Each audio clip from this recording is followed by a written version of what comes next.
आइए स्टूडेंट, हमने जो कोऑर्डिनेशन कंपाउंड्स पढ़े उनके बारे में डिटेल देखी। अब उनके नोमेनक्लेचर यानी उनको नाम कैसे देते हैं, अब इनको हम देखेंगे। तो नाम देने से पहले आपको कुछ चीज़ों का पता होना चाहिए। सबसे पहले ऑर्डर ऑफ आइंस, यानी जब आपने नाम देना है तो कैटाइंस को आपने पहले नाम देना है एनाइन से पहले। फॉर एग्जाम्पल स्टूडेंट, अगर आपके पास एक मैं ये कंपाउंड लिख रहा हूँ जो कि कॉम्प्लेक्स कंपाउंड है, तो इसमें अगर आप देखें पॉजिटिव आइन यहाँ पे है के पॉजिटिव, तो आपको कैटाइन का नाम पहले देना है। लेकिन जो नीचे आपके पास है कैटाइन, वो ये सारा कैटाइन है, ये हम जानते हैं, बार बार इसकी हमने डिटेल में देखा है। ये आपका यहाँ पे कैटाइन है जो कि कोऑर्डिनेशन स्फीयर है। ऊपर वाले में सिंपल कैटाइन है, नीचे वाले में जो आपका कोऑर्डिनेशन स्फीयर है एक्चुअली वो आपका यहाँ पे कैटाइन है। तो आपने पॉजिटिव आइन को पहले नाम देना है। यहाँ पे मैं बता देता हूँ, इसके ऊपर +2 चार्ज होता है, तो फिर पॉजिटिव आइन को आपने पहले नाम देना है as compare to negative ion, क्योंकि यहाँ पे सल्फेट नेगेटिव है, वहाँ पे FeCN6 नेगेटिव है। सो होपफुली आपको पहला रूल क्लियर हो गया होगा। फिर हम नेमिंग में देखेंगे इसकी, नेमिंग भी इसकी करेंगे एंड पे। फिर आप जब नेमिंग लीजेंड्स की बात करेंगे, यानी लीजेंड को जब आप नेम देंगे तो नेगेटिवली चार्ज लीजेंड जो है उसमें आपने एक्चुअली O लगाना होता है। इसकी एग्जांपल स्टूडेंट कुछ ऐसे हैं, जैसे F नेगेटिव है तो ये आपका क्या बन जाएगा, फ्लोरो। फिर आपके पास अगर Cl नेगेटिव है तो ये बन जाएगा क्लोरो। फिर अगर आपके पास I नेगेटिव है तो ये बन जाएगा आयोडो। इसी तरह अगर आपके पास C2O4 नेगेटिव है तो ये क्या बन जाएगा, आपका ऑक्सलेटो बन जाएगा। होपफुली स्टूडेंट ये आपको क्लियर हो गया होगा। इसके अलावा स्टूडेंट यहाँ पे अगर कुछ ऐसे आ जाए, ये एसीटेट आइन होता है तो इसका नाम क्या हो जाएगा, एसीटेटो। और CN-1 ये आपका क्या बन जाएगा, सियानो बन जाएगा। तो आपने O पे एंड करना है जब भी आपका क्या हो, नेगेटिवली चार्ज लीजेंड हो, ये आपने ध्यान में रखना है। फिर स्टूडेंट सेकंड है कि अगर न्यूट्रल आपका लीजेंड आपका न्यूट्रल हो। फिर स्टूडेंट सेकंड आ जाता है कि अगर लीजेंड जो है वो आपका न्यूट्रल हो, उस टाइम आप क्या काम करेंगे। तो उस टाइम स्टूडेंट आपने ध्यान में रखना है कि लेट्स सपोज वाटर है, वाटर अब न्यूट्रल है, तो इसको आपने खास नेम देना है, तो इसका नाम हो जाएगा एक्वा, राइट, एक्वा। इसके अलावा स्टूडेंट अगर आपके पास NH3 हो तो इसको हम नाम दे देंगे अमाइन का, AMMINE। और इसके अलावा स्टूडेंट अगर CO हो, इसको हम कह देंगे कार्बोनाइल।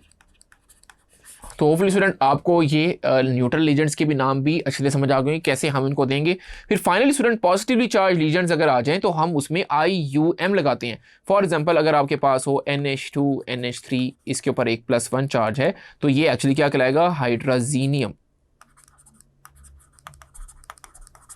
इसी तरह स्टूडेंट अगर NO हो और इसके ऊपर प्लस चार्ज हो तो इसको हम कहेंगे nitrosonium, nitrosonium,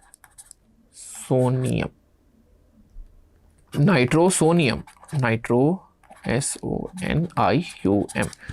so hopefully student आपको ये भी चीज़ें क्लियर हो गई होंगी कि लीजेंड को हम कैसे नाम देते हैं। उसके बाद आ गया ऑर्डर ऑफ लीजेंड। तो जितने भी लीजेंड हैं उसको आपने अल्फाबेटिकल ऑर्डर से आपने उसको पहले नाम देना है।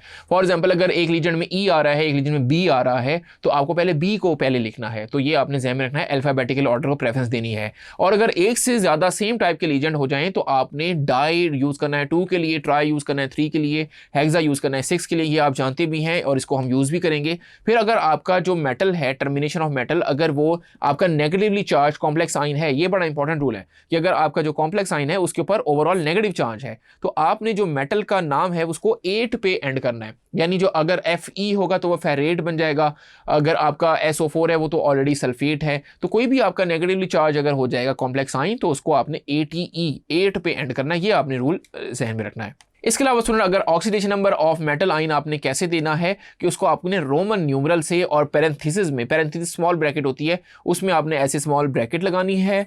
और अगर मेटल आइन पे +2 चार्ज है तो आपने ये रोमन न्यूमरल ऐसे लिख देना है, फॉर +2 मेटल आइन। फिर फाइनली स्टूडेंट अगर आपने देखना है कि एक से ज्यादा पॉलीडेंडेट लीजेंड हो आपके पास, तो उसको इंडिकेट करने के लिए आपने बिस का यूज करना है 2 के लिए और ट्रिस का यूज करना है 3 के लिए। फॉर एग्जांपल स्टूडेंट अगर आपके पास EN है जो कि हम पढ़ के आए हैं, इथाइलिन डाइएमाइन, अब उसमें ऑलरेडी डाइएमाइन आ रहा है, अगर उसकी अमाउंट यहाँ पे लेट्स सपोज 2 होगी तो आपने बिस इथाइलिन डाइएमाइन लिख देना है।